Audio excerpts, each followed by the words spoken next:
मस्जिद नबवी के इंजीनियर ने क्या मौजज़ा देखा कि सुभान अल्लाह कहने पर मजबूर हो गया। प्यारे साथियों, वो इंजीनियर जिसे मस्जिद नबवी की तामीर के दौरान अल्लाह की कुदरत का एक ऐसा मंजर देखने को मिला जिसने उसका दिल भी हिला दिया और सुनने वालों के ईमान को भी ताज़ा कर दिया। ये वाकया एक ऐसे शख्स का है जिसका नाम डॉक्टर मोहम्मद कमाल इस्माइल था। वो मिस्र के रहने वाले थे और अपनी जहानत, सादगी और दीनदारी की वजह से मशहूर थे। बचपन से ही इनकी जहानत सबको नजर आने लगी थी।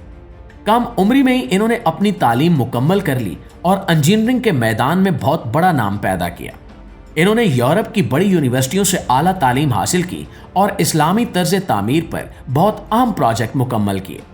इनकी काबिलियत और ईमानदारी देखकर सऊदी हुकूमत ने इन्हें हरमैन शरीफैन यानी मस्जिदुल हराम और मस्जिद नबवी की तौसी और तामीर की निगरानी की जिम्मेदारी सौंपी। ये जिम्मेदारी दुनिया की सबसे बड़ी जिम्मेदारियों में से एक थी, क्योंकि ये कोई आम इमारत नहीं थी बल्कि अल्लाह के घर और रसूलुल्लाह सल्लल्लाहु अलैहि वसल्लम की मस्जिद की खिदमत थी। हैरानकुन बात यह है कि डॉक्टर कमाल इस्माइल ने इस काम के बदले 1 रुपया भी लेने से इनकार कर दिया। उनका कहना था कि मैं अल्लाह के घर की खिदमत के बदले दुनिया का पैसा कैसे ले सकता हूं। वो कहते थे कि कयामत के दिन अगर अल्लाह ने पूछ लिया कि तुमने मेरे घर की खिदमत के बदले दुनिया का फायदा क्यों लिया, तो मैं जवाब क्या दूंगा। यही वजह थी कि वो बहुत सादा जिंदगी गुजारते थे। इन्हें शोहरत पसंद नहीं थी। वो मीडिया से भी दूर रहते थे और ज्यादा वक्त इबादत, तिलावत और खामोशी में गुजारते थे।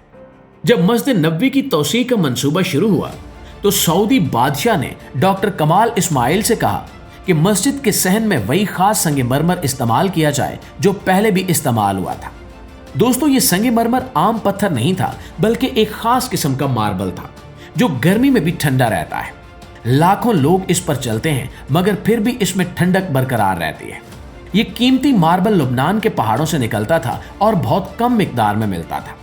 डॉक्टर कमाल इस्माइल को याद आया कि तकरीबन 15 साल पहले इन्होंने एक कंपनी से यही मार्बल खरीदा था, लेकिन उन्हें यह फिक्र थी कि शायद अब वो मार्बल खत्म हो चुका हो या वो कंपनी ही मौजूद ना हो।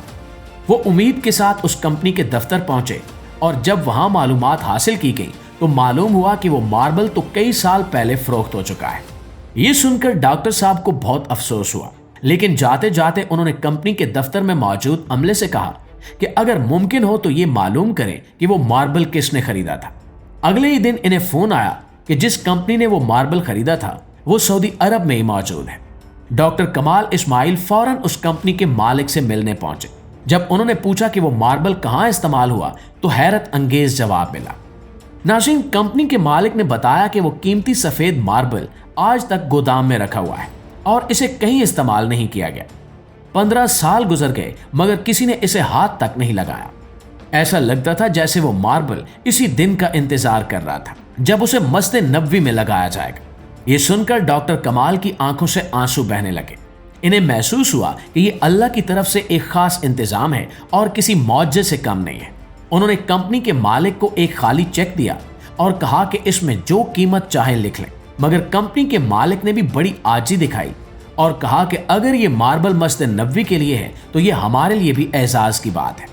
दोस्तों, ये वाकया सुनकर इंसान वाकई हैरान रह जाता है। कभी कभी अल्लाह ऐसा इंतजाम कर देता है जो इंसान की सोच से भी बाहर होता है। जब नीयत साफ हो और मकसद अल्लाह की रजा हो तो अल्लाह खुद रास्ते बना देता है। यही वजह है कि मस्जिद नबवी की तामीर सिर्फ पत्थरों और ईंटों का काम नहीं है बल्कि ईमान, इखलास और मोहब्बत की कहानी है।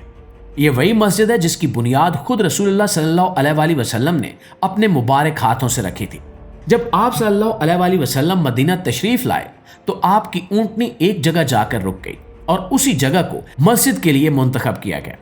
सहाबा कराम ने मिलकर इस मस्जिद को तामीर किया।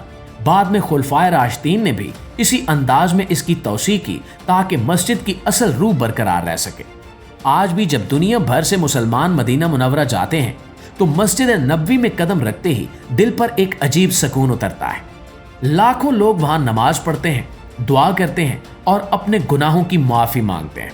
हर जुबान और हर कौम के लोग वहां जमा होते हैं, मगर सबका मकसद एक ही होता है कि अपने रब से करीब होना और अपने नबी सल्लल्लाहु अलैहि वसल्लम से मोहब्बत का इजहार करना।